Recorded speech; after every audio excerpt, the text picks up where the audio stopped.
Perkenalkan, saya Rafika Ismanur Rahma, staf Departemen Kajian BSOKC FEUNJ.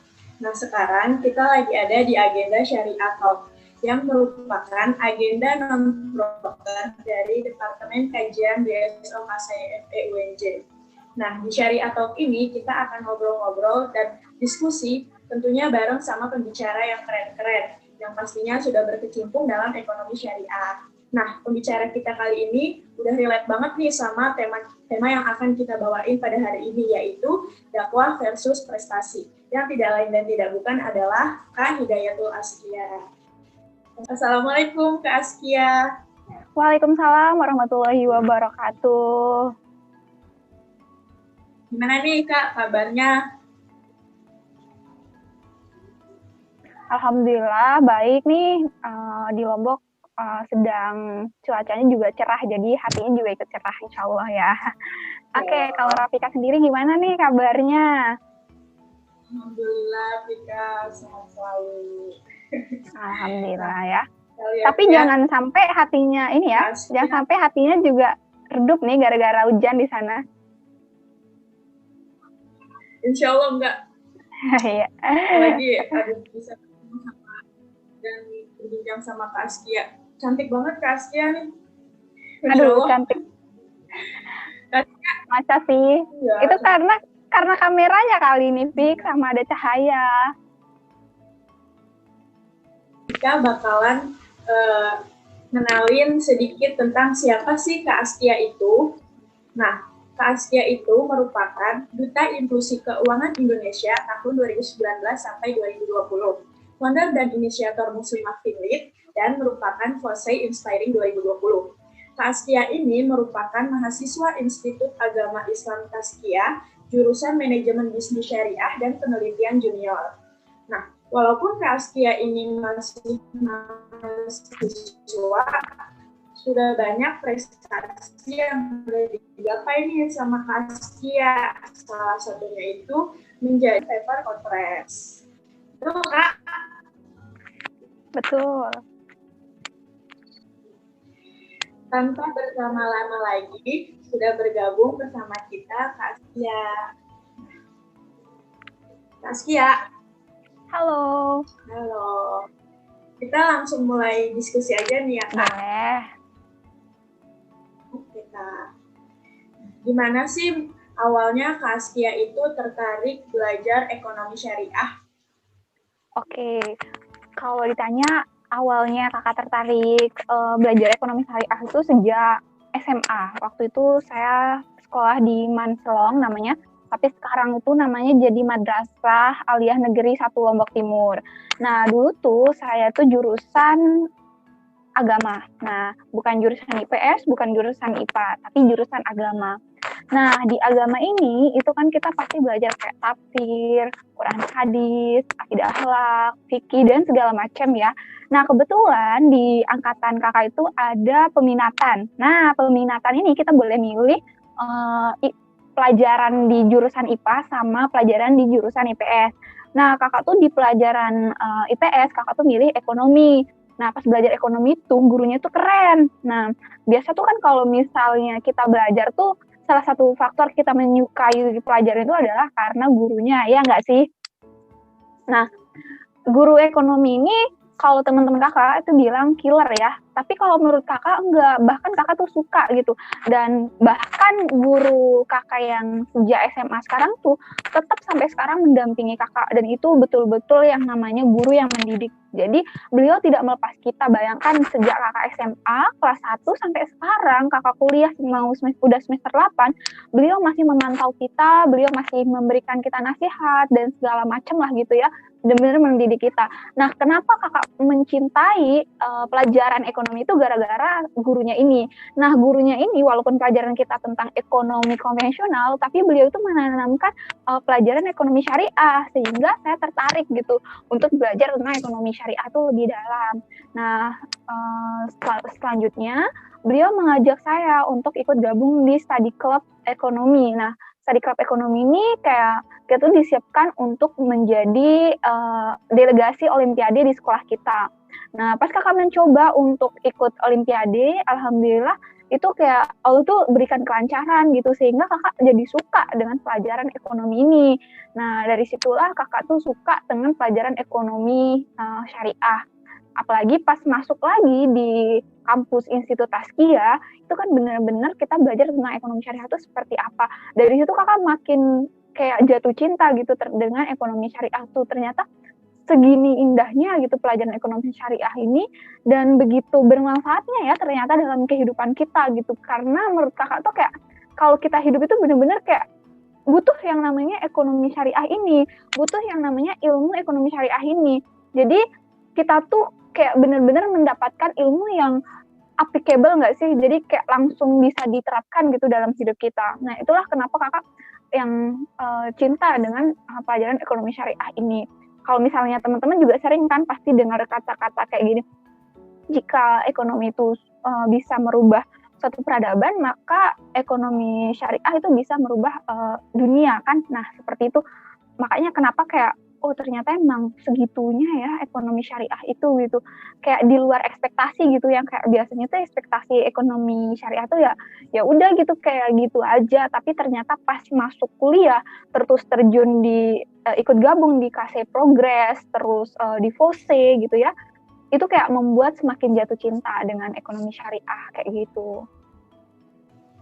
Jadi awalnya Kak Askia tertarik sama ekonomi syariah itu gara-gara guru ekonomi kakak sendiri ya? Betul, gurunya sih.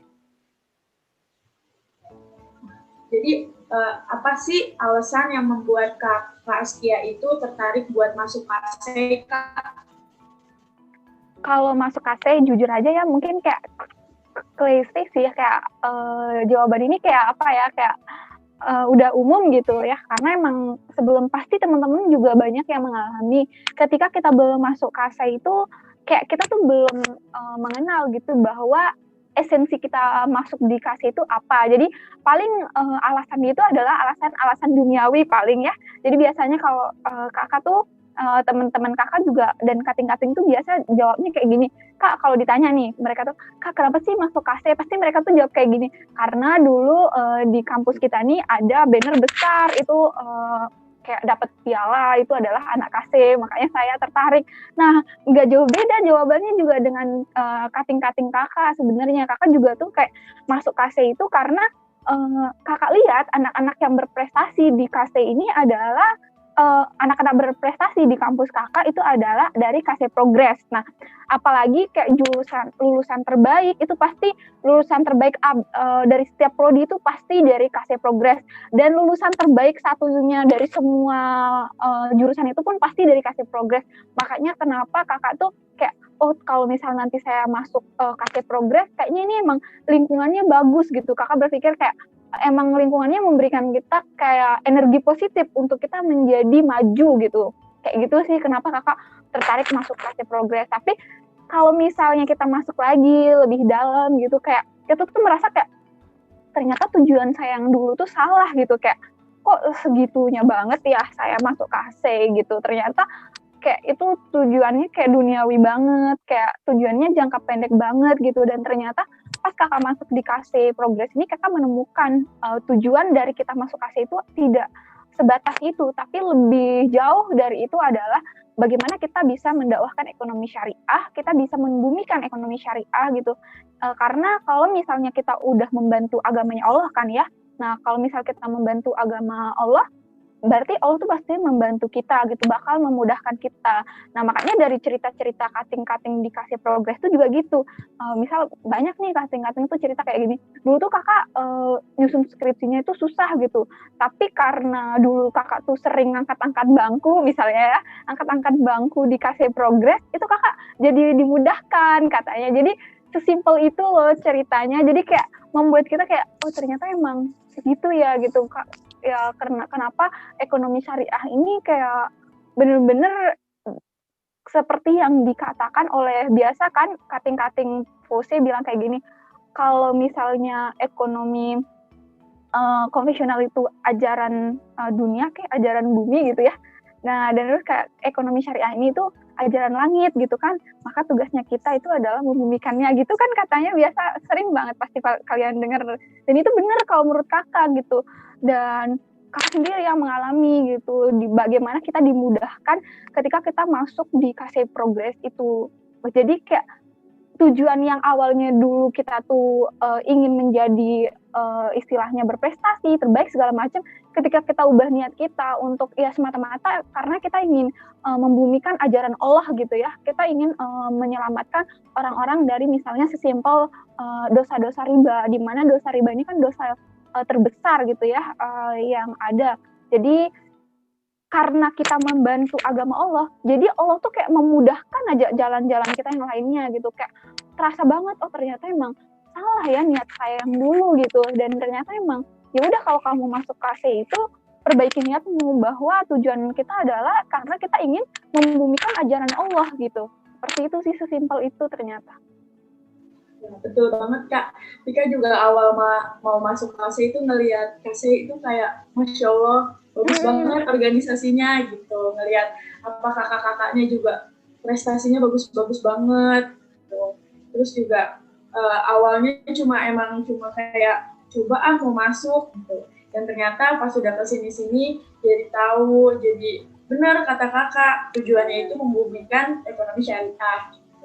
Benar banget Kak. Jadi tujuan awal itu kayak melenceng gitu ya istilahnya, tapi melenceng ke jalan yang baik gitu. Benar banget. Nah tadi kan kakak udah nyinggung nih ada mendakwahkan ya. Menurut kakak apa sih makna dakwah menurut Kak Askia sendiri? Kalau menurut kakak, dakwah itu adalah hidup kakak. Kenapa? Karena kalau tanpa dakwah menurut kakak tuh kayak percuma gitu hidup. Buat apa hidup gitu? Kok hidup kita tuh kayak sia-sia banget gitu. Makanya kakak tuh punya moto hidup tuh, hidupnya hanya sekali, maka hiduplah yang berarti. Ya salah satunya untuk kita bisa menjadi berarti di dalam hidup kita ya, berarti kita harus mendakwahkan ajaran-ajaran Allah nggak sih gitu. Jadi kalau misalnya, makanya kalau misal kakak ngisi materi apa-apa nggak tahu kenapa rasanya itu kayak seneng aja.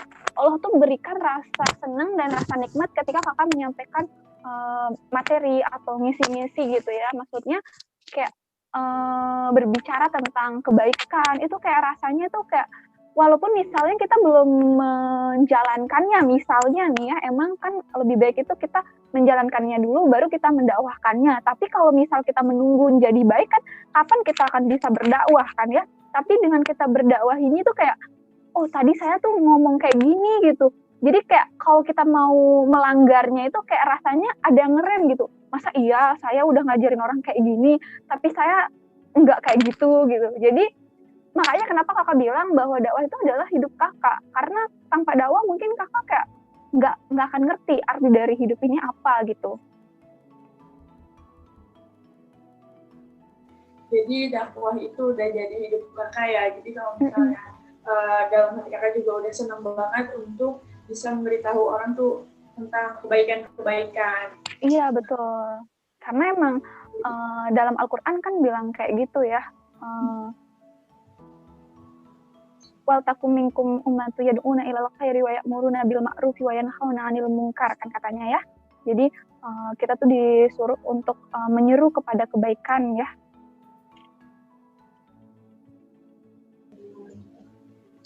Selain tadi kan kakak bilang dakwah itu adalah hidup kakak. Nah, dari dakwah itu kita lihat dari CV kakak tuh kakak banyak banget prestasinya. Nah, menurut kakak arti prestasi menurut kakak tuh kayak gimana Kak? Kalau menurut kakak arti prestasi itu adalah dakwah.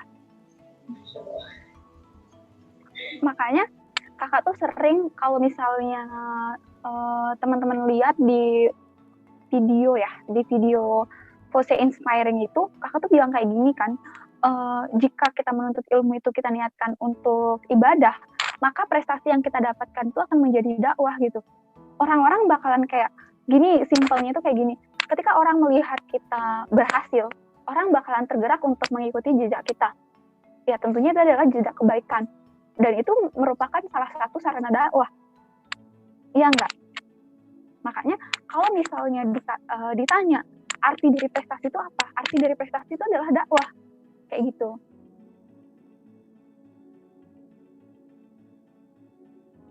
Jadi dakwah sama prestasi itu udah penting banget ya di hidup Kak. Ya, karena gini, Rafika, kalau misalnya kita berprestasi, tapi kita tidak menyerukan kebaikan, apa artinya kita berprestasi? Percuma dong kita berprestasi. Nah, makanya betul. Nah, makanya prestasi itu juga ketika kita berprestasi ada kayak beban moral yang harus kita lakukan gitu ya. Kalau misal kita nggak ngelakuin itu kayak nggak tenang gitu. Contohnya apa? Jadi kita harus menyampaikan lagi apa yang udah kita dapatkan. Yang kedua, apa kontribusi yang bisa kita berikan untuk umat? Kan kamu udah berprestasi nih, kan kamu udah dapat juara A, B, C, D. Tapi apa manfaat yang kamu bisa berikan buat umat kayak gitu? Iya benar banget Kak. Tadi kan dakwah dan prestasi itu penting banget ya di hidup Kakak. Nah, menurut Kak Askia itu, kenapa sih dakwah sama prestasi itu harus seimbang, terutama untuk generasi milenial kayak kita gini? Oke, kalau ditanya tentang kenapa harus seimbang, kembali lagi, ketika kita berprestasi, kalau misal judulnya dulu nih ya, saya kembali ke judulnya itu bilang prestasi PS dakwah, berarti kayak prestasi lawan dakwah gitu ya. Kalau menurut kakak itu nggak pas gitu, maksudnya nggak terlalu bukan nggak pas sih, tapi kayak perlu diperbaiki sedikit gitu. Jadi itu kalau menurut kakak prestasi sama dakwah itu sebenarnya sejalan. Jadi kenapa harus seimbang? Karena ketika kita berprestasi itu berarti kita telah istilahnya itu menghasilkan sesuatu. Nah, kan kalau berdasarkan pengertian Kamus Besar Bahasa Indonesia, berprestasi itu berarti kita menghasilkan sesuatu. Nah, menghasilkan sesuatu itu nggak harus besar, ya. Nggak harus besar, nggak harus spektakuler gitu ya. Prestasi itu nggak melulu tentang piala atau juara kalau menurut kakak. Berarti ketika kita bisa menghasilkan sesuatu, misalnya kita bisa menulis, kita menghasilkan buku, itu juga termasuk prestasi. Nah, ketika kita menghasilkan sesuatu yang bermanfaat, berarti itu adalah dakwah. Makanya kenapa dia jadi seimbang gitu. Kalau misalnya kita cuma dakwah nih, kalau kita misalnya cuma dakwah, tapi apa yang kita bawa di dakwah kita? Dan ketika kita berdakwah itu kan biasanya ada kayak gimana caranya supaya kita bisa didengarkan oleh orang lain. Iya enggak? Ketika kita ingin didengarkan oleh orang lain, menurut kakak ada 5 hal yang harus kita miliki. Yang pertama itu adalah kita harus berakhlak. Nah, kalau misal kita nggak berakhlak, gimana kita bisa berdakwah? Bagaimana orang bisa mendengarkan apa yang kita bicarakan? Itu yang pertama. Yang kedua, harus berilmu. Oke, kita berakhlak, tapi kita nggak punya ilmunya. Bagaimana orang bisa mendengarkan apa yang kita katakan, sedangkan kita nggak berilmu, nggak ada dasar, nggak ada kayak bahan yang ingin kita sampaikan. Makanya kan Allah bilang di dalam Al-Quran tuh, yarfa'illahu alladzina amanu minkum walladzina amanu ilma darajat ya. Jadi Allah itu pasti akan meninggikan derajat orang-orang yang beriman dan berilmu di antara kamu. Makanya ketika kita udah berakhlak, terus kita berilmu, kita masih bisa didengarkan dong sama orang. Nah, terus selanjutnya adalah kita harus berprestasi. Kenapa kakak bilang harus berprestasi atau punya track record yang baik? Karena gini, ketika kita udah berakhlak, terus kita berilmu, terus kita berbicara tentang kebaikan, oke, mungkin ada yang dengar gitu ya, pasti ada yang dengar. Tapi dampaknya itu kayak nggak terlalu besar gitu. Dampaknya nggak terlalu ruang lingkupnya itu nggak terlalu bisa high atau besar lah gitu ya.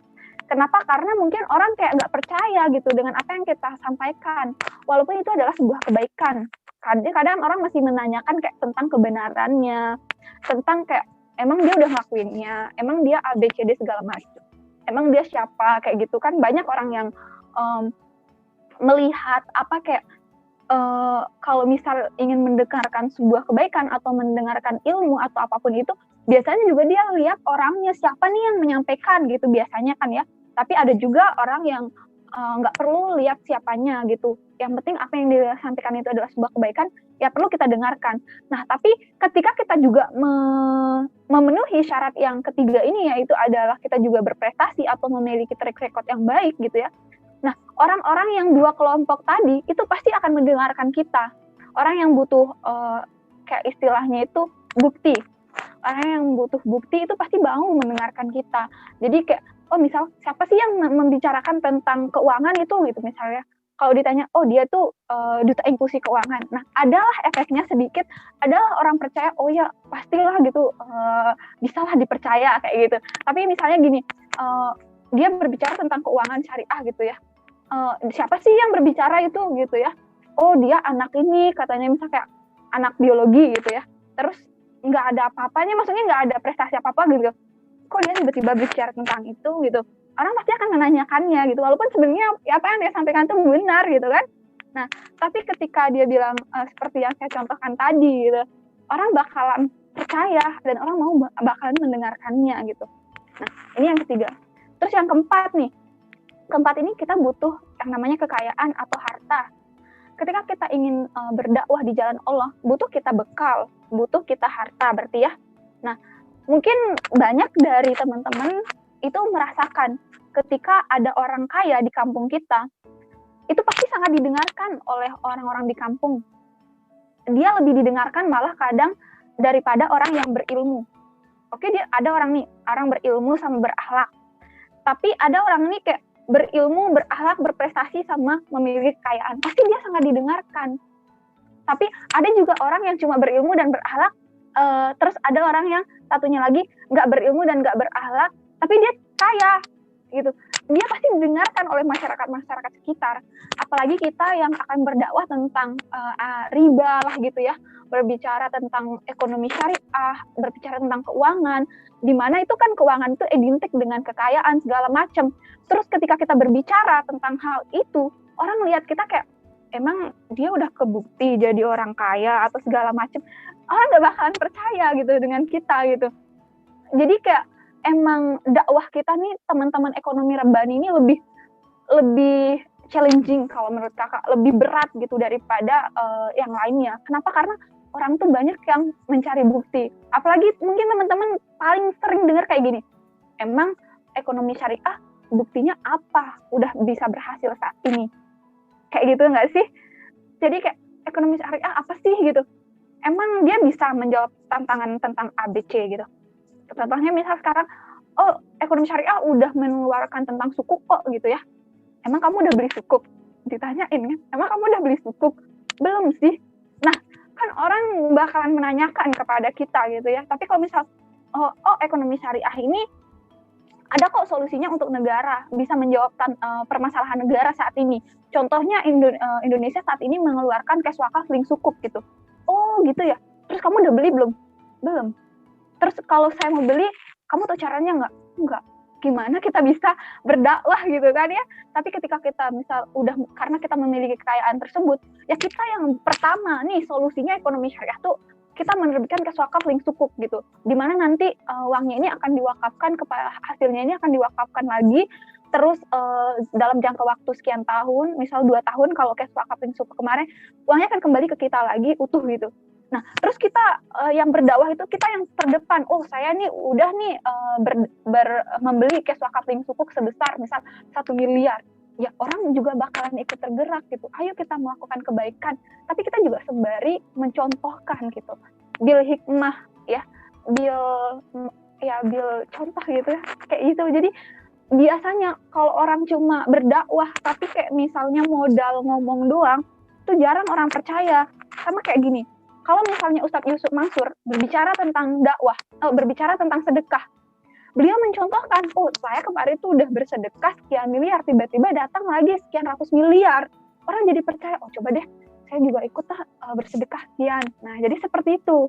Kalau misalnya dia berbicara tentang, ayo sedekah untuk kebangkitan umat, untuk kebangkitan negara kita, tapi dia nggak bersedekah. Terus ketika diminta juga tentang sedekah doang dikit pak, gitu. Kita ada program ABCD nih, tapi kita nggak memiliki kekayaan. Gimana orang nggak bakal percaya dengan kita gitu. Makanya kenapa tadi yang 4 ini tadi akidah atau akhlak, terus kita punya ilmu, setelah kita berilmu, kita berprestasi atau memiliki track record yang baik, dan kita memiliki kekayaan. Terakhir, yang paling penting juga kita memiliki masa. Kenapa kita harus punya masa? Karena ketika kita menyampaikan kebaikan, akan banyak orang yang akan mengejudge kita, akan banyak orang yang kayak istilahnya itu menyerang kita. Nah, masa kita atau followers atau pengikut kita inilah yang akan istilahnya membantu kita, ya kan? Makanya kalau misalnya kita ingin berpuasa atau apapun itu, 5 hal ini kalau menurut kakak penting kita miliki. Misalnya juga kita ingin menyampaikan kebaikan di negara nih. Kita ingin misalnya duduk di mana, di jabatan mana gitu ya. Atau misal contohlah simpelnya gini, si Askia itu mau duduk jadi Kementerian Keuangan gitu ya. Tapi dia nggak punya masa, nggak ada yang dukung dia gitu. Atau si Askia ini mau jadi gubernur gitu. Tapi dia nggak punya masa. Oke, dia punya akhlak, dia punya ilmu gitu. Dia punya tadi prestasi, terus dia juga punya kekayaan. Tapi nggak ada yang dukung si Askia nih, nggak ada yang suka sama dia. Gimana? Bisa nggak? Nggak bakal bisa. Makanya kita butuh, kalau dalam dakwah ini 5 hal ini gitu. Makanya antara prestasi dan dakwah itu harus seimbang, itu seperti itu.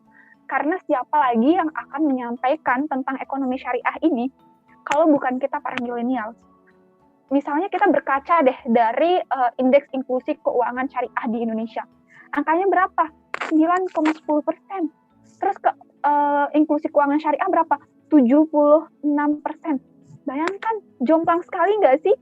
Siapa yang bakalan ingin membantu Indonesia untuk meningkatkan inklusi keuangan syariahnya kalau bukan kita? Karena masih banyak orang yang nggak percaya. Sesimpel bank syariah dengan bank konvensional itu bedanya apa, itu masih banyak yang menanyakannya. Padahal bank syariah itu setelah berdiri berapa puluh tahun, dari 1991 sampai sekarang 2021, 20 tahun teman-teman. Tapi apakah dakwah kita udah efektif? Ternyata belum. Masih butuh berjuang, masih butuh banyak ekonom rebani yang membantu dakwah ekonomi syariah ini gitu. Makanya tadi kenapa kita tuh harus balance antara dakwah dan prestasi, supaya orang semakin percaya ini bukti prestasinya, ini bukti prestasi tentang keuangan syariah, ini bukti prestasi tentang ekonomi syariah gitu. Orang jadi percaya, oh ternyata emang benar ya, terbukti gitu. Kayak gitu teman-teman. Jadi tadi sudah disinggung sama Kak Askia mengapa dakwah sama prestasi itu harus seimbang, terutama untuk generasi milenial. Itu untuk memberikan kepercayaan kepada orang-orang sekitar gimana ekonomi syariah itu bisa memajukan ekonomi negara dan bisa membantu agama Allah. Itu ya Kak? Oh. Ya. Nah, selanjutnya kan tadi kakak tuh banyak banget prestasi yang udah kakak dapetin, kakak gapai gitu. Apa sih prestasi yang paling berkesan bagi Kak Askia sendiri dari berbagai prestasi yang sudah kakak raih? Prestasi yang paling berkesan itu adalah dapat juara 1 Olimpiade Ekonomi Syariah di Chef Gunadarma.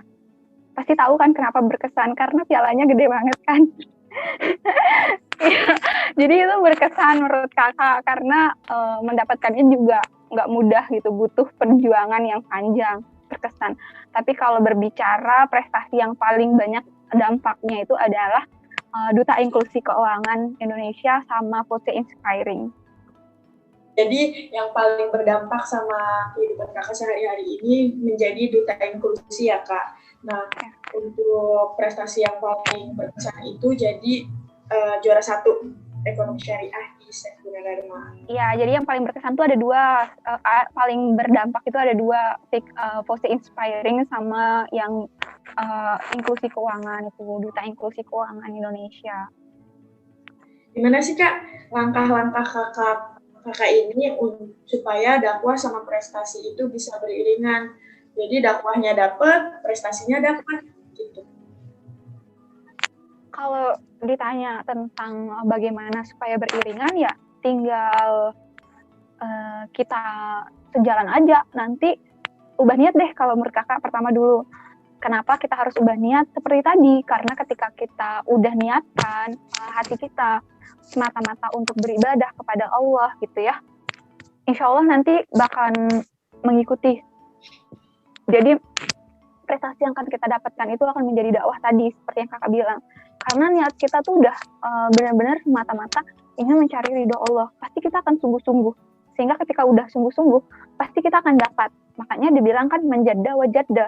Ketika kita udah bersungguh-sungguh, pasti kita dapat. Sehingga ketika kita udah mendapatkannya, akan bisa menjadi dakwah untuk kita. Terus setelah kita merubah niat tadi, tentunya ketika kita diminta oleh orang lain juga untuk menyampaikan kebaikan tadi, ya jangan sampai bilang kayak kita nggak bisa gitu. Berarti kita harus belajar public speaking. Jadi kita harus membiasakan diri kita untuk berbicara di depan. Kakak juga jujur itu berbicara di depan orang tuh susah banget. Apalagi berbicara terstruktur itu juga butuh pelajaran ya. Jadi ya udah kita belajar aja dulu gitu, belajar sambil jalan. Istilahnya itu learning by doing gitu ya. Jadi sambil jalan ya sambil belajar gitu. Karena banyak juga mungkin teman-teman yang teman-teman lihat kayak dia tuh emang anak berprestasi gitu, dia segala macam baik lah gitu, IPK tinggi segala macam.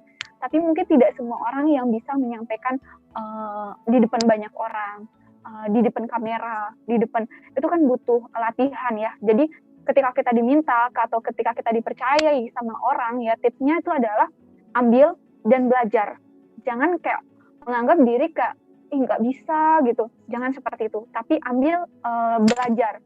Terus karena kita dalam keadaan yang seperti itu, itulah yang membuat kita menjadi semangat untuk belajar. Karena kita kepepet istilahnya ya. Kalau nggak belajar ya nggak bakalan bisa gitu. Kalau misalnya saya ngomongnya ini nanti nggak pas, orang nggak bakalan bisa nyampe nih apa yang akan saya sampaikan ke orang. Nah setelah kita ubah niat tadi, kita coba untuk belajar dan jangan bilang kayak enggak ketika kita diminta. Supaya juga beriringan antara dakwah dan prestasi ini, ya kita gunakan prestasi-prestasi yang kita akan dapatkan ini kayak kita tuh niatkan misalnya nih kakak itu ikut Fus Inspiring, Bismillah. Jadi benar-benar sebelum kakak ikut apapun itu prestasi itu kayak niatinnya itu kayak Bismillah semoga dengan prestasi ini bisa memberikan dampak yang baik gitu untuk diri kita maupun umat. Jadi kalau kakak tuh biasanya selalu berdoa kayak gini, ya Allah, jika prestasi ini membuat hamba sombong, membuat hamba lupa, dan membuat hamba jauh dari Engkau, jangan berikan sama sekali ya Allah. Tapi jika prestasi ini itu akan bisa mendekatkan hamba lebih dekat kepada Engkau dan bisa digunakan untuk dakwah hamba gitu, memudahkan jalan dakwah hamba, ya Allah, hamba mohon tolong berikan kepada hamba. Nah, jadi itu yang langkah selanjutnya supaya antara dakwah dan prestasi itu beriringan. Jadi kita udah ubah niat kita. Kalau prestasi yang akan kita dapatkan ini akan menjadi jalan dakwah untuk kita gitu. Nah, terus prestasi tips terakhir kali ya. Tips terakhir itu adalah belajar itu kalau misal kita ngapa-ngapain atau belajar apapun itu kayak totalitas dan tolong hargai ilmu itu. Tolong hormati siapa yang menyampaikan ilmu itu kayak sebatas, sesimpel dosen menjelaskan di kelas, sesimpel ada orang berbicara tentang kebaikan, sesimpel ada orang berbicara di depan kita, itu tolong diperhatikan, tolong dihargai gitu. Karena kalau misalnya nggak seperti itu ya, bagaimana akan kita bisa mendapatkan prestasi? Karena kalau menurut kakak, prestasi itu juga karena kita punya ilmu gitu. Nggak mungkin kita akan bisa berprestasi kalau kita nggak punya ilmu. Jadi gimana kita bisa menjadi misal juara satu olimpiade kalau kita nggak punya ilmu tentang misalnya ekonomi syariah gitu, misal juara satu olimpiade ekonomi syariah. Gimana kita bisa mendapatkan itu kalau misal kita nggak punya ilmunya?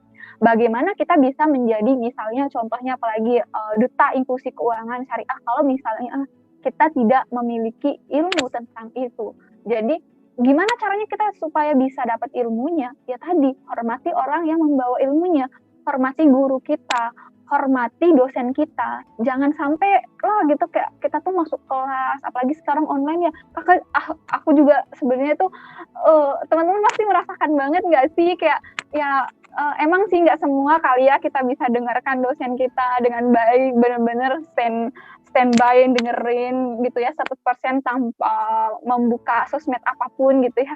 Tapi sebenarnya kayak ya berusaha aja gitu sedikit lah menghormati ilmu gitu. Setidaknya misal kayak mencatat sedikit atau setidaknya kita benar mendengarkan walaupun misalnya sambil buka sosmed, tapi nggak disarankan ya, nggak disarankan. Tapi saya tahu banget gitu ya, mungkin teman-teman tuh bosan kadang gatel juga ya tangannya, ya udah sambil geser-geser gitu ya. Tapi cobalah kita berusaha bareng-barengnya, ini tuh bukan untuk bukan berarti kayak saya tuh baik dan perfect banget gitu ya. Tapi ini juga untuk mengingatkan diri kita karena itu tadi bagaimana kita bisa mendapatkan ilmu barokah gitu ya. Kalau misalnya cara kita nggak benar, karena ilmu itu ibarat cahaya. Cahaya itu bisa masuk kalau misalnya hati kita bersih. Jadi kalau misal mau dapat ilmu, yang pertama kita bersihkan adalah hati kita. Jadi bagaimana kita bisa sejalan antara prestasi dan dakwah kita, kalau hati kita aja belum bersih gitu. Hati kita aja belum bisa menerima kebaikan, belum bisa masuk ilmu gitu. Ya, walaupun misalnya sedikit-dikit lah gitu ya, kita masih buka-buka sosmed sedang belajar gitu ya, atau teman-teman masih webinar tentang apapun itu masih ngejar sertifikatnya gitu ya, atau yang lainnya gitu. Yuk mungkin mulai sekarang kita sama-sama memperbaiki diri, setidaknya kita hormati sedikit dah gitu. Gak apa-apa, ilmu kita tuh sedikit, yang penting barokah, daripada tuh banyak tapi nggak ada sama sekali gitu. Udah kita ngabisin waktu berjam-jam, bertahun-tahun, tapi nggak ada yang barokah. Misal mungkin sesimpel kayak gini nih, kita udah belajar tentang akuntansi misal gitu ya, karena saya juga mengalami nih, kita udah belajar tentang akuntansi misal gitu ya, chapter akuntansi, pengantar akuntansi 1, 2, 3 sampai berapa gitu ya. Tapi ketika kita terjun di dunia kerja, loh kok saya lupa ya gimana caranya. Nah itu berarti masih dipertanyakan tuh, apa yang kita kerjakan ketika kita diajar, gimana nih kebarokahan ilmu kita gitu. Simpel itu sebenarnya teman-teman, gimana kita bisa dakwah kalau misalnya kita cara mendapatkan ilmu itu aja kita nggak baik gitu. Terus bagaimana kita bisa mendapatkan prestasi kalau misal kita nggak punya ilmu? Makanya kita harus baik dulu, langkahnya itu baik. Setelah kita menjadi baik, kita bisa mendapatkan ilmu. Ketika kita udah mendapatkan ilmu, prestasi akan mudah kita dapatkan. Ketika kita udah mendapatkan prestasi, itu akan otomatis menjadi dakwah gitu. Oke Kak, bener banget. Sama kehidupan sekarang gitu ya, apalagi kuliah online gitu kan. Jadi ya nggak bisa dibohongin sih ya kalau misalnya banyak anak-anak atau mahasiswa yang jadi agak melenceng gitu kalau misalnya lagi kuliah gitu. Bukan anak-anak lagi, bukan mahasiswa lagi, tapi kita juga nih. Iya benar, iya kita mahasiswa Kak. Ya, gitu. Nah, tadi kan benar tuh Kak, banyak yang kayak gitulah ya, yang tadi kayak Kak ngomongin gitu. Nah gimana sih Kak cara ngebawa semangat dakwah sama prestasi ini untuk pemuda muslim yang ada gitu, supaya biar tetap semangat gitu walaupun dalam keadaan kayak gini. Maksudnya semangat dakwah gitu? Iya, semangat buat tetap dakwah dan juga berprestasi. Oh iya, jawabannya itu sesimpel gini. Gimana tadi apa yang kita butuhkan tadi, 5 hal yang kita butuhkan untuk kita bisa mendapatkan apa yang kita inginkan, menyampaikan kebaikan. Itu tadi, berarti kita harus, kalau misalnya kita nggak berprestasi, nggak berdakwah, nggak ada semangat ngapa-ngapain, ya siapa sih yang bisa memperbaiki keadaan ekonomi di Indonesia ini? Siapa sih yang akan bisa memperbaiki indeks inklusi keuangan syariah? Siapa sih yang akan bisa memperbaiki indeks literasi keuangan syariah? Orang-orang yang menggunakan produk dan lembaga keuangan syariah saat ini kan orang-orang yang udah terliterasi. Jadi mereka yang belum terliterasi tuh nggak mau menggunakannya, Fik. Makanya berarti kita harus semangat. Kalau misalnya kita masih tidur-tiduran nih, kita masih males-malesan, ya orang lain istilahnya, bukan sih kita menyebutnya musuh kita ya, lebih halusnya itu kompetitor kita istilahnya. Kompetitor kita nih udah berdakwah lebih dulu dibanding kita gitu ya, udah berdakwah banyak gitu tentang kelebihan mereka gitu, dan mungkin juga menjelek-jelekan tentang kita atau menyebutkan tentang kelemahan kita. Terus masa iya gitu ya kita diem aja gitu ya? Siapa lagi guys kalau bukan kita? Masa iya gitu ya, berapa tahun umur kita nggak berguna lah, setidaknya sedikit gitu untuk agama Allah ini, sedikit aja, nggak usah semuanya, nggak usah selama kita hidup misal 70 tahun, nggak usah 70 tahun, cukup misalnya beberapa tahun aja gitu. Karena tadi orang udah berlari, kita masih rebahan, kayak jangankan jalan, jangankan merangkak, ini masih rebahan gitu. Tapi oke, kalau misalnya rebahan kita tuh membawa perubahan, itu bagus. Misalnya contoh rebahan yang membawa perubahan, tidur-tiduran rebahan, tapi kita sambil posting di Instagram atau sosial media kita tentang kebaikan, tentang ekonomi syariah gitu kan, masih mending itu, bisa tuh merubah. Karena sekarang tuh zaman online ya, zaman digital itu dengan 2 jari bisa merubah dunia, dengan 2 jari doang gitu, dengan 2 jempol kita ini udah kita bisa ngapa-ngapain lah segalanya gitu ya. Nah jadi bukan berarti kalau misal kita ingin dakwah atau berprestasi itu kita harus kayak bener-bener pasang sorban, pasang segala macam terus kita berangkat, enggak gitu. Yang penting ada aja nih niat sedikit di hati kita, bismillah aku coba mencoba nih untuk setidaknya sekarang tuh di sosial media aku tuh adalah gitu ya, dalam seminggu itu sehari, misalnya hari Senin kayak apa kayak hari Rabu, Jumat kayak gitu ya, aku selipin lah dikit gitu ya di Instastoryku atau enggak di feedku gitu ya, selang-seling mungkin postingan pribadi, kayak misalnya tips kalau saya pribadi yang saya lakukan kayak gitu. Jadi selang-seling mungkin gitu kan, satu post tentang ya mungkin apa yang bisa membuat kita membranding diri kita supaya tadi lebih dipercaya orang lain. Terus satu lagi tentang dakwah atau tentang kebaikan atau tentang keuangan tadi. Satu lagi kayak selang-seling aja gitu. Karena emang susah, dakwah itu emang susah. Apalagi nggak ada budget untuk memudahkan dakwah. Sumpah susah banget. Kayak sesimpel nih, kalau misal temen-temen masuk ke kafe, apa sih teman-teman bertanya, apa sih yang kafe bisa berikan buat saya gitu. Atau misal kita ikut sebuah organisasi atau sebuah kelompok dakwah, terus dia di situ tuh kayak nggak ada dibekali kayak uang transportasi, uang makan, segala macam, pasti berat. Ya, karena emang dakwah itu meminta segalanya dari hidup kita. Karena emang dakwah itu nggak semudah yang kita bayangkan gitu. Tapi kalau misalnya emang sih, makanya saya tuh berpikir nih bagaimana caranya membuat Muslimah Finlit ini tuh orang-orang bisa semangat untuk berdakwah. Berarti caranya gimana? Berarti kita juga bisa meng-create profit kan? Jadi makanya saya buat Muslimah Finlit ini itu dengan konsep tadi socio enterprise di dalamnya. Jadi ada unit bisnisnya, ada unit sosialnya. Nah, dengan unit bisnis inilah kita melancarkan dakwah kita nanti. Karena tadi kalau misalnya kayak nggak ada profitable lah gitu ya, nggak ada uang yang kita dapatkan, mending kayak aku masih sibuk di sini nih, bentar dulu ya, masih karena emang dakwah itu berat, dakwah itu nggak mudah. Karena ya ganjarannya juga sangat besar dari Allah gitu. Kalau misalnya Allah bilang kan orang yang berada di jalan Allah istilahnya gitu ya, Allah bakalan menyukupkan kebutuhannya, Allah bakalan membantu dia gitu. Karena kalau misal kita membantu agama Allah, ya Allah bakalan membantu kita. Ayo pokoknya semangat, jangan kasih orang-orang kayak istilahnya kompetitor kita lebih dulu nih, udah banyak dia menyampaikan tentang kebaikannya A, B, C, F, G sampai Z, kita baru mulai tentang kelebihan kita tuh baru A, B, C gitu. Terus jangan sampai juga ya, tapi kita ketika kita berdakwah itu menyebutkan kayak kejelekan orang lain, tapi kita ya udah, kita berdakwah ya udah kita nyebutin kebaikan kita aja gitu. Jangan sampai kita pakai menjelekkan orang lain. Orang itu kadang orang nggak suka seperti itu. Makanya tetap semangat teman-teman berada di jalan dakwah ini.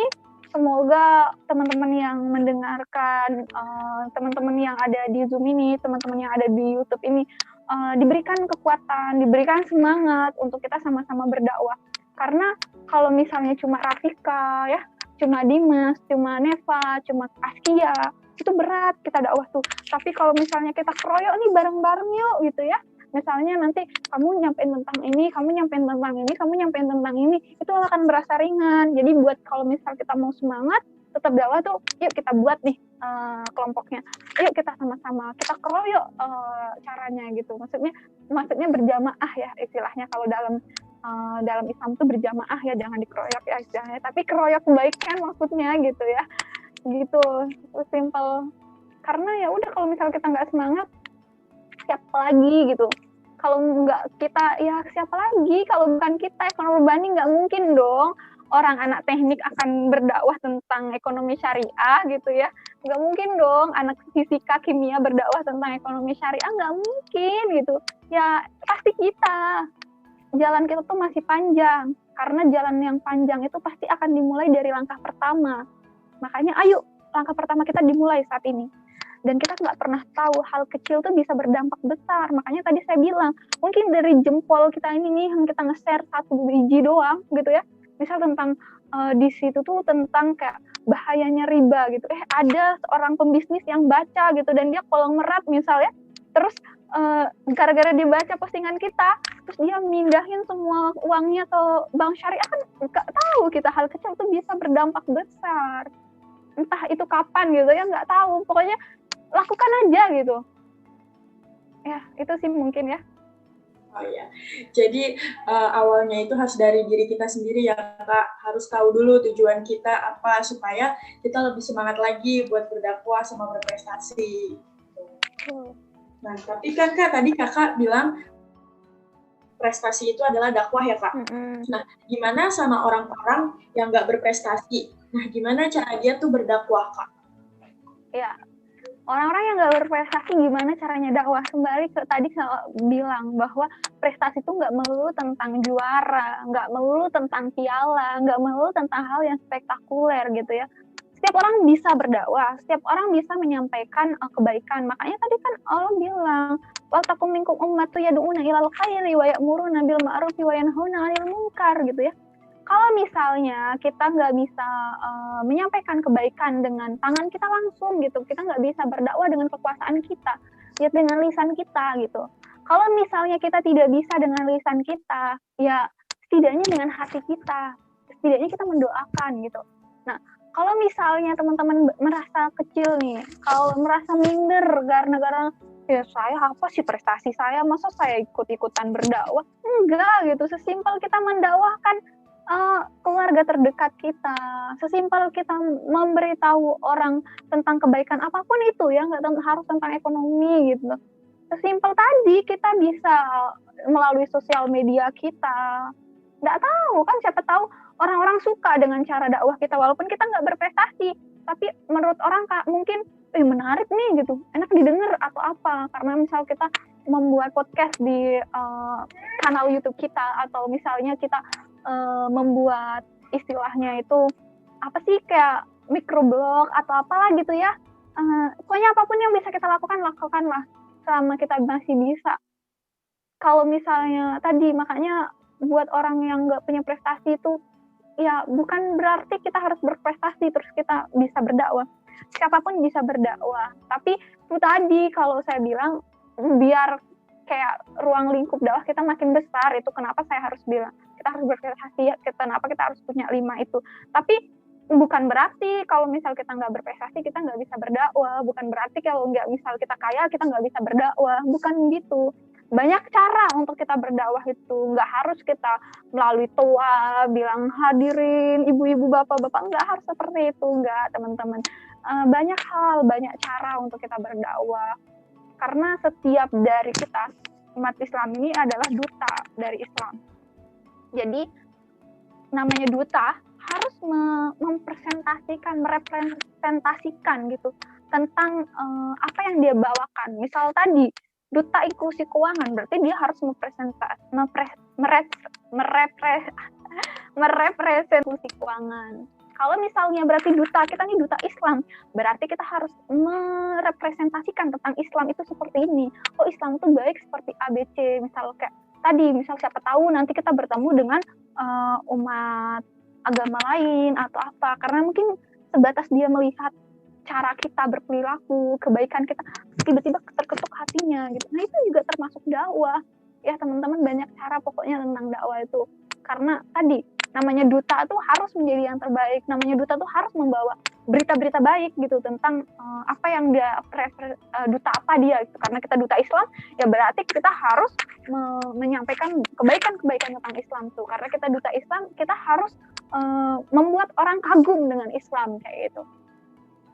Ya, jadi kalau misalnya kita mau berdakwah itu nggak perlu harus kita berprestasi, maksudnya berprestasi itu menurut Kak Askia kan tadi nggak harus menangin lomba terus gitu ya Kak. Berprestasi itu juga bagaimana kita bisa mendakwakan ekonomi itu ya Kak, bisa menyampaikan dakwah itu ke orang lain sehingga orang lain itu ngerti apa yang kita omongin gitu ya Kak. Kayak tadi makanya Kakak bilang kan, kalau pengertian prestasi itu berarti dia bisa menghasilkan sesuatu. Mungkin dari tulisannya, kalau misalnya Rafika, pintar sastra, membuat mengkemas ekonomi syariah itu dalam novel sehingga orang paham. Oh keren kan? Itu juga termasuk. Padahal mungkin emang Rafika berprestasi. Maksudnya misalkan Rafika nggak terlalu berprestasi, tapi Rafika bisa menulis, bisa menghasilkan sebuah karya. Ya masih bisa berdakwah kan? Orang menjadi menikmati apa yang kita sampaikan. Makanya emang cara-cara dakwah kita tuh beda-beda gitu. Makanya Ustadz gitu ya, misal Ustadz Adi Hidayat, cara dakwahnya seperti apa, punya ciri khas dia. Oh dia tuh caranya tuh pakai hafalannya gitu, kekuatan hafalannya. Terus dia menyampaikan tentang ABCDE. Terus kalau kita lihat lagi, oh misal Agim, oh dia cara dakwahnya gimana? Oh dia cara dakwahnya tenang, dia mempresentasikan tentang bagaimana kita membersihkan hati kayak gitu. Terus Ustaz Yusuf Mansur, oh dia dengan kekayaannya dia, dengan dia memiliki saham ABCD, bahkan dia kan punya saham BRI segala macam, ya dia berdakwah dengan cara dia. Terus Ustadz siapa lagi? Ustadz Abdul Somad, dengan kesederhanaannya dia sederhana tapi banyak pengikutnya juga, dia punya ciri khas sendiri gitu, nggak takut juga ngomong apa-apa. Ya, tapi Kak kan kalau dari pandangan orang awam itu prestasi itu gimana kita bisa jadi juara, kita bisa dapat piala gitu. Nah kalau di sekitar aku gitu, kalau nilai orang berprestasi itu gitu, dapat piala, juara gitu-gitu. Nah cara untuk ngubah mindset-nya itu tuh gimana? Ya emang sih susah ya mengubah mindset orang, kecuali dia juga paham makna dari prestasi itu, kecuali dia langsung googling makna prestasi berdasarkan KBBI ya gitu kan, baru dia tahu ya prestasi itu sebenarnya apa. Ya cara merubah mindsetnya itu ya gimana ya, namanya juga merubah mindset itu susah ya. Ya udah nggak apa-apa sih kalau menurut Kakak, kalau misal dia berpandangan berprestasi itu seperti itu ya biarkan aja, yang penting kita tetap pada jalan dakwah kita melakukan apapun yang kita bisa. Gini deh intinya tuh, jangan terlalu mikirin tentang bagaimana orang terhadap kita gitu, bagaimana orang memandang ke kita gitu. Jangan terlalu memikirkan itu, kalau terlalu memikirkan tuh nanti nggak jadi gitu. Dan makanya kita dikasih 2 tangan dan 2 telinga serta 1 mulut kan, biar kita menutup telinga kita gitu, karena kita nggak bisa menutup semua mulut orang-orang ini gitu kan, karena banyak mulut yang berbicara. Makanya kita nggak usah terlalu mendengarkan apa yang dikatakan oleh orang tentang kita. Dan begitu juga dengan kita, karena kita tahu gimana sakitnya disakitin, dijulitin sama orang gitu, makanya kita jangan julid gitu ya, makanya jangan julid juga gitu. Seperti itu sih. Jadi kalau misal dia masih berpandangan tentang prestasi itu adalah sebuah piala, prestasi itu adalah sebuah penghargaan, prestasi itu ada, ya nggak apa-apa, emang itu wajar karena emang lumrahnya seperti itu gitu. Yang mereka lihat tuh emang kebanyakan seperti itu, nggak apa-apa. Nggak mungkin kan kita suruh, Rafika, kamu tahu nggak sih berprestasi itu apa? Coba buka kamus besar bahasa Indonesia, apa berprestasi? Nggak mungkin. Ya udah nggak apa-apa gitu. Biarkan aja orang memandang itu tentang apa, itu gimana dia sudut pandangnya dia, nggak apa-apa, biarkan gitu. Intinya sekarang bagaimana kitanya. bagaimana kita yang bisa ngubah mindset dia gitu. Bukan kita yang terlalu memikirkan tentang apa yang orang bilang ke kita gitu. Kalau gitu nanti nggak jadi deh. Salah satu cerita nih, cerita yang selalu diceritakan oleh guru kakak yang tadi yang kakak bilang, ibu guru SMA kakak tuh selalu bilang kayak gini, Bu Guru gitu, aku takut nih, misalkan ikut lomba, Bu Guru takutnya lihat ke dia ABC gitu ya. Terus aku Bu Guru ada orang ngomong kayak gini nih tentang aku segala macam. Terus dia contohkan salah satu ceritanya tuh kayak gini. Ada lomba manjat antara kodok. Nah, kodok ini ada yang semuanya ini kodok ini normal gitu. Satu ini kodoknya ini buta dan tuli. Jadi dia tuh benar-benar nggak bisa melihat dan nggak bisa mendengar. Terus orang-orang nih karena banyaknya orang-orang, hewan-hewan yang lain lah gitu ya, berbicara tentang, mana kodok bisa manjat setinggi itu gitu ya, nggak mungkin gitu. Makanya sama kayak kita nggak mungkin mana misalnya Rafika bisa misalnya Rafika menjadi istri presiden, nggak mungkin gitu ya, atau Rafika bisa jadi duta besar di Inggris misalnya gitu, nggak mungkin gitu, karena dia terlalu mendengarkan, akhirnya kita jadi jatuh, jadi down. Begitu juga dengan kodok-kodok ini, karena dia terlalu mendengarkan hewan-hewan yang lainnya bilang, nggak mungkin dia nggak punya inilah segala macam, akhirnya yang kodok-kodok yang lain tuh kayak pada turun gitu, pada bergerubusan, nggak bisa nyampe puncak. Satu kodok yang buta dan tuli ini sampai puncaknya. Kenapa? Karena dia nggak bisa lihat dan nggak bisa mendengar gitu. Dia nggak bisa lihat orang gimana ya memandang dia, orang gimana ya tentang presiden. Dia nggak bisa dengar, dia nggak bisa lihat. Akhirnya dia lah menjadi juara kayak gitu. Kayaknya selalu pasang kacamata kuda dan pakai cerita kodok, tuli dan buta, katanya begitu kakak. Iya benar. Aku pernah tuh Kak dengar cerita itu. Oh iya. Iya, jadi iya benar banget. Kadang ada saatnya kita nggak bisa dengerin pendapat orang ya yang bisa ngejatuhin semangat kita gitu. Benar banget. Kan tadi kita udah ngomongin nih Kak prestasi. Nah, salah satu prestasi kakak kan jadi inspiring.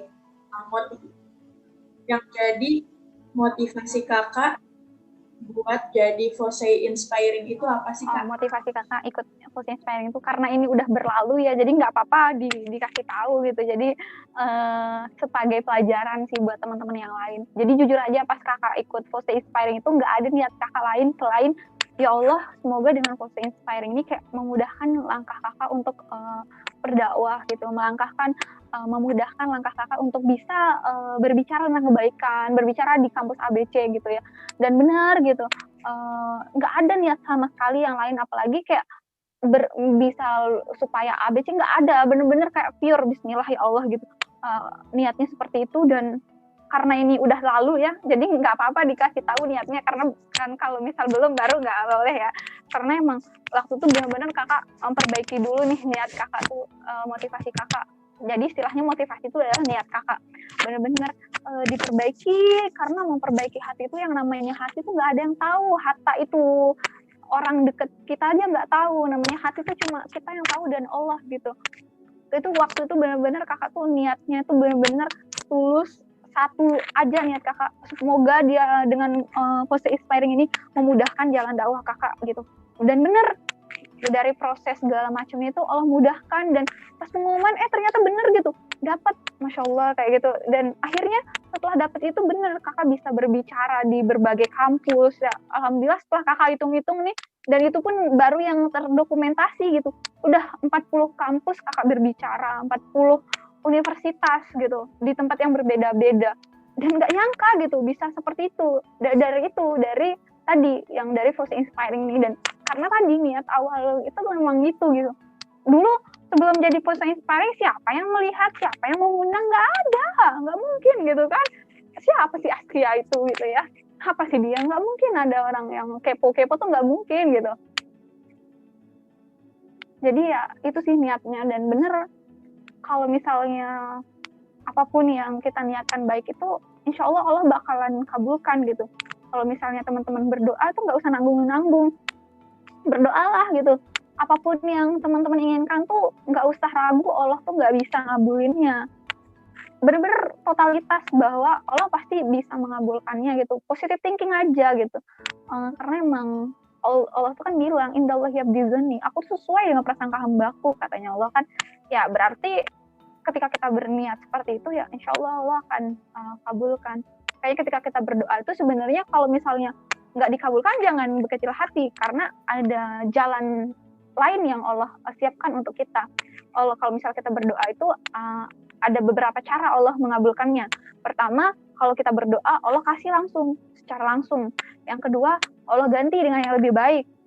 Yang ketiga, Allah nanti kabulkan di akhirat. Jadi jangan takut untuk berdoa, jangan takut untuk bermimpi, jangan takut untuk berharap dan segala macam gitu. Karena gini, kalau misalnya mengandalkan kemampuan kita, itu impossible dan nggak mungkin kita bisa mendapatkannya.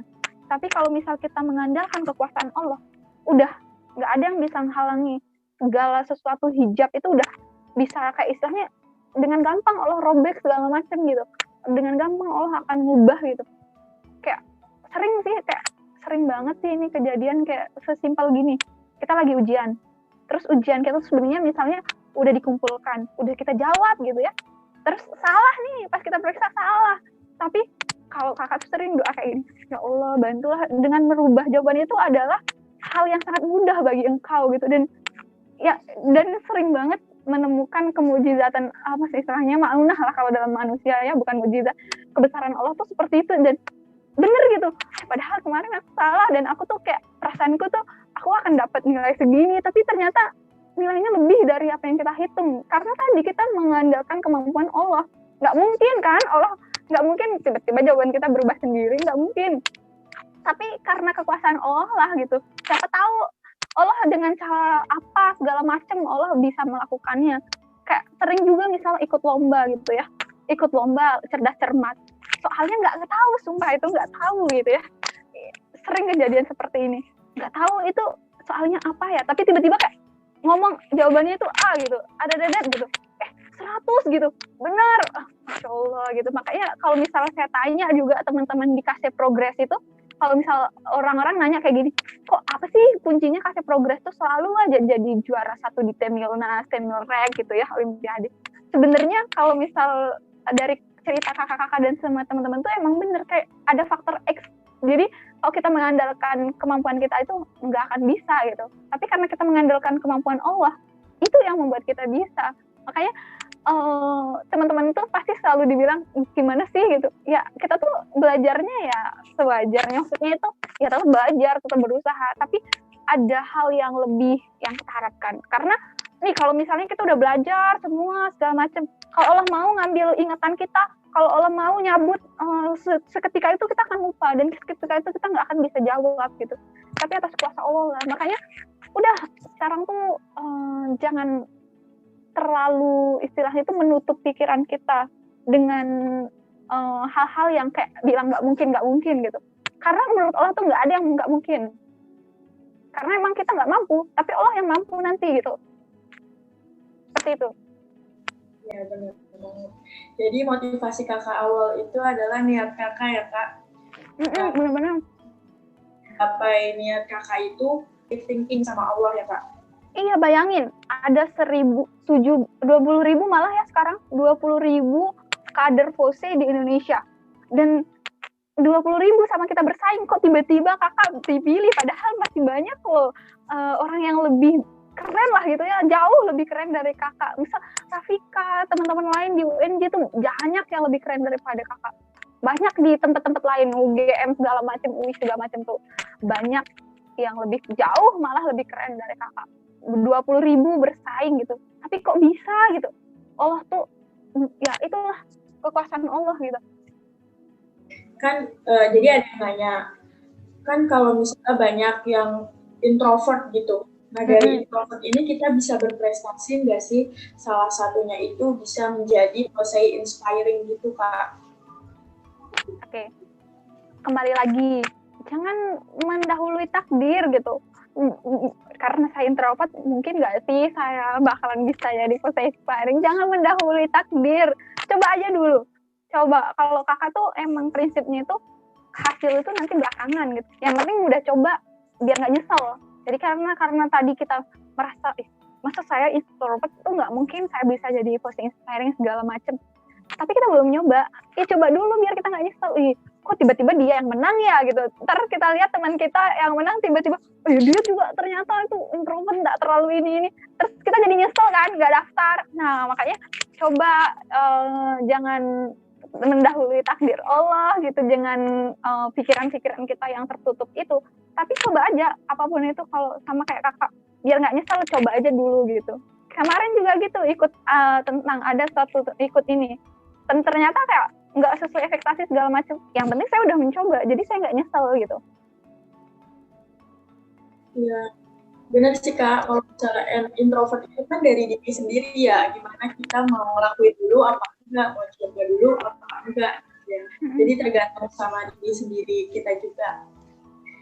Nah, tadi kan kakak udah antara prestasi sama dakwah kan udah beriringan banget nih.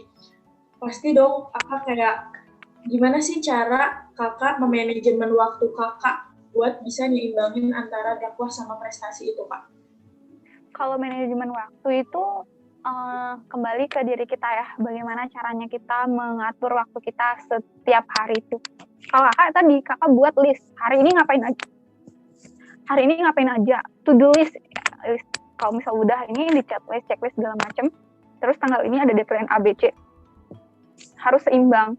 Terus ibadah juga, makanya kakak nih bakal nerbitin Muslimah Book Planner. Jadi di situ tuh dari Muslimah Finlit kami akan menerbitkan buku untuk membantu para muslimah di Indonesia bagaimana supaya bisa memaksimalkan setiap hari kita, bagaimana kita bisa berdakwah, bagaimana kita bisa berprestasi, bagaimana kita bisa bermain, bagaimana kita bisa beribadah gitu ya, dengan tadi sesuai rencana. Makanya hal itu emang harus direncanakan. Kalau misal gini, Rafika bangun tidur itu nggak ada rencana sama sekali, pasti Rafika scroll Instagram kan, pasti Rafika bakalan buka sosmed, TikTok, YouTube segala macem, karena nggak ada rencana hari ini ya.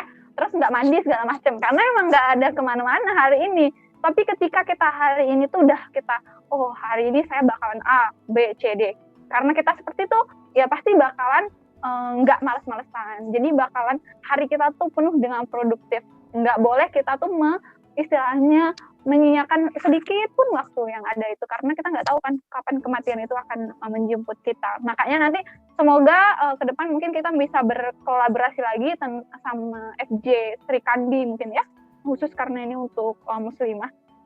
Sri Kandi FJ itu kita akan menerbitkan Muslimah Book Planner. Jadi di situ tuh mulai dari kita mengatur keuangan kita, mulai mengatur waktu kita, memanage sampai memanage kayak perasaan, kayak mood kita istilahnya ya, mood kita hari ini seperti apa, terus hari-hari kita, terus ibadah kita, terutama kesehatan kita juga di situ tuh ada lengkap. Jadi setiap hari selama setahun dari selama 2021 ini itu udah kita siapkan semuanya. Ya ditunggu aja ya launching nanti, mohon doanya teman-teman semoga dilancarin. Insyaallah semoga bisa di bulan Januari ini.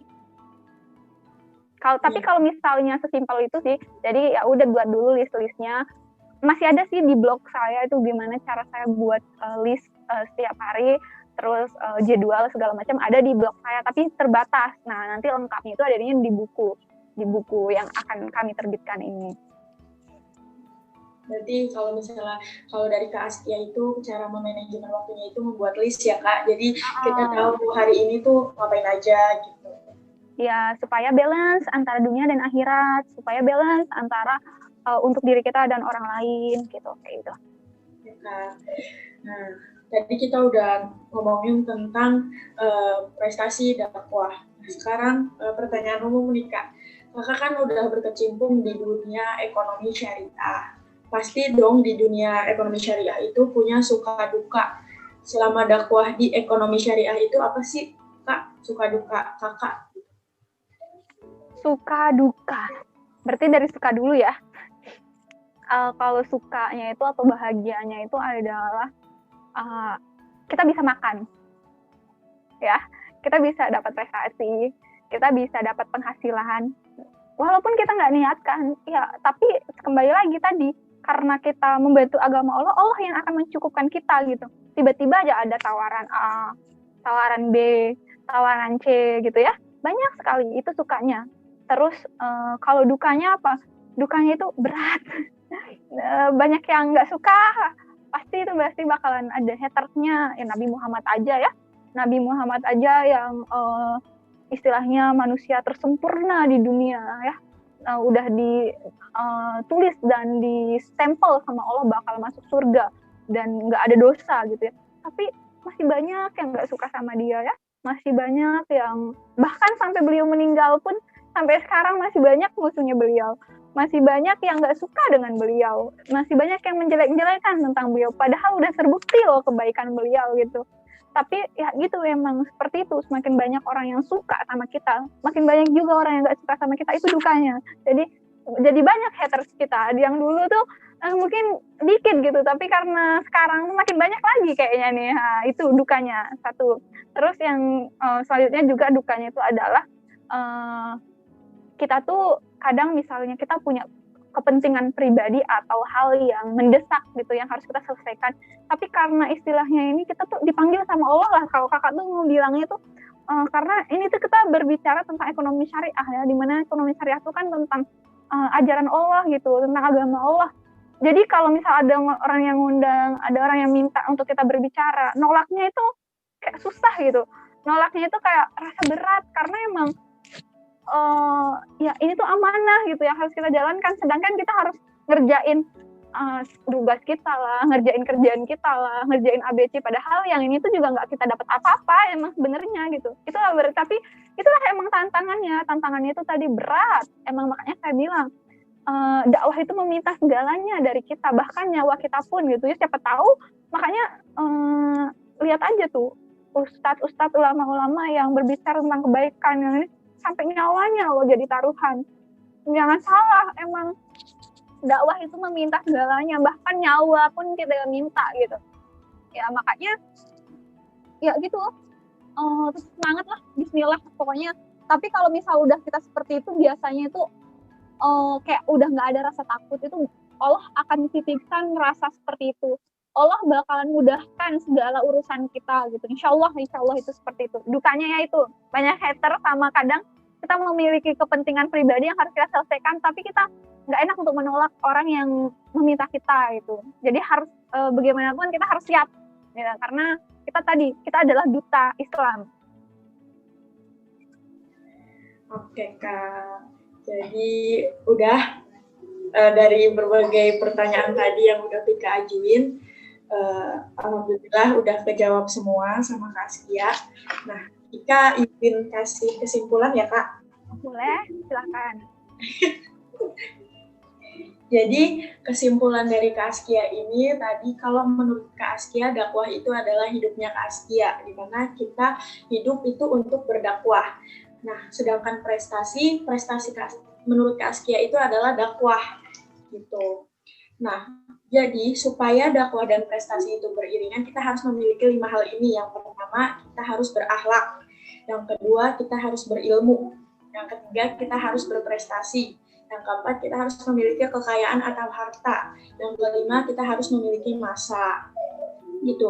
Nah, langkah-langkah kita untuk supaya dakwah dan prestasi itu beriringan itu, pertama kita harus mengubah niat kita dari hati kita dulu. Kita harus bersihin hati kita ini, niatin yang terbaik buat agama Allah.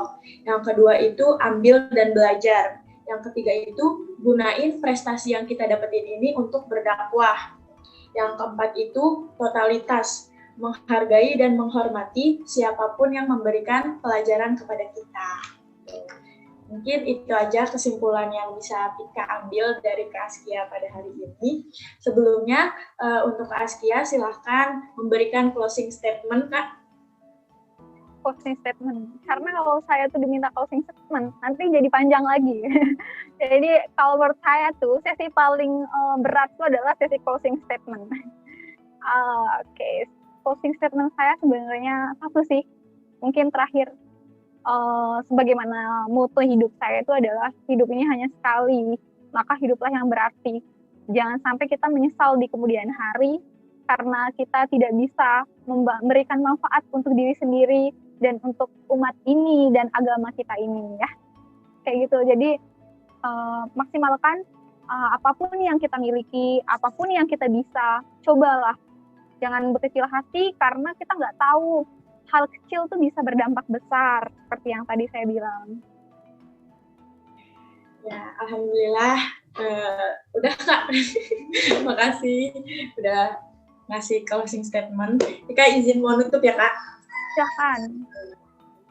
Alhamdulillah kita sudah berada di penghujung diskusi pada hari ini. Terima kasih untuk Kak Askia karena sudah menyempatkan waktunya dan sudah memberikan materi terkait dengan dakwah versus prestasi. Semoga materi yang sudah diberikan oleh Kak Askia ini bisa kita amalkan dan bisa bermanfaat di kehidupan kita. Dan untuk para penonton yang sudah menyempatkan menonton vlog BSOK CFE UNJ ini, semoga vlog ini bisa bermanfaat untuk teman-teman semua. Jangan lupa like, comment, share, and subscribe ya teman-teman. Assalamualaikum warahmatullahi wabarakatuh. Waalaikumsalam warahmatullahi wabarakatuh. Dadah semua.